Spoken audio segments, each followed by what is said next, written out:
Canter ಮತ್ತು ಕಾರಿನ ನಡುವೆ ಡಿಕ್ಕಿ, ಸ್ಥಳದಲ್ಲೇ 4 ಜನ ಸಾವು. ಬಾಗಲಕೋಟೆ ಜಿಲ್ಲೆಯ ಹುನಗುಂದ ತಾಲೂಕಿನ ದನ್ನೂರು ಗ್ರಾಮದ ಬಳಿ ತಡರಾತ್ರಿ ಭೀಕರ ರಸ್ತೆ ಅಪಘಾತ ಸಂಭವಿಸಿದೆ. ಕ್ಯಾಂಟರ್ಗೆ ಕಾರು ಡಿಕ್ಕಿಯಾಗಿ ಕಾರಿನಲ್ಲಿದ್ದ 4 ಸ್ಥಳದಲ್ಲೇ ಮೃತಪಟ್ಟಿದ್ದಾರೆ.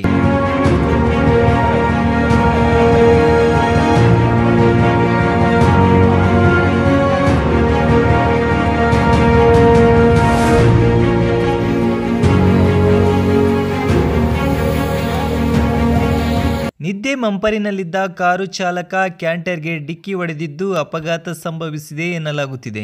ಕ್ಯಾಂಟರ್ಗೆ ಕಾರು ಡಿಕ್ಕಿಯಾಗಿ ಕಾರಿನಲ್ಲಿದ್ದ 4 ಸ್ಥಳದಲ್ಲೇ ಮೃತಪಟ್ಟ ಘಟನೆ ಬಾಗಲಕೋಟೆ ಜಿಲ್ಲೆಯ ಹುನಗುಂದ ತಾಲೂಕಿನ ದನ್ನೂರು ಗ್ರಾಮದ ಬಳಿ ತಡರಾತ್ರಿ ನಡೆದಿದೆ. ಇನ್ನು ಅಪಘಾತದಲ್ಲಿ 55 ವರ್ಷದ ಲಕ್ಷ್ಮಣ್ ವಡ್ಡರ್, 45 ವರ್ಷದ ಬೈಲಪ್ಪ ಬಿರಾದರ್, 50 ವರ್ಷದ ರಾಮಣ್ಣ ನಾಯಕ್ ಮತ್ತು ಚಾಲಕ 25 ವರ್ಷದ ರಫೀಕ್ ಮುಲ್ಲಾ ಎಂಬ 4 ಸ್ಥಳದಲ್ಲೇ ಪ್ರಾಣ ಬಿಟ್ಟಿದ್ದಾರೆ.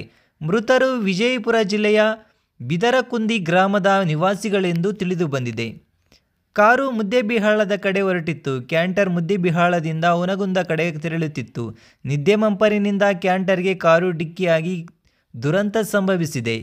ಕ್ಯಾಂಟರ್ಗೆ ಡಿಕ್ಕಿ ಹೊಡೆದ ರಭಸಕ್ಕೆ ಕಾರು ನಜ್ಜುಗುಜ್ಜಾಗಿದೆ. ಸ್ಥಳಕ್ಕೆ ಹುನಗುಂದ ಠಾಣೆ ಪೊಲೀಸರು ಭೇಟಿ ನೀಡಿ ಪರಿಶೀಲನೆ ನಡೆಸಿದ್ದು ಮುಂದಿನ ಕ್ರಮ ಕೈಗೊಂಡಿದ್ದಾರೆ.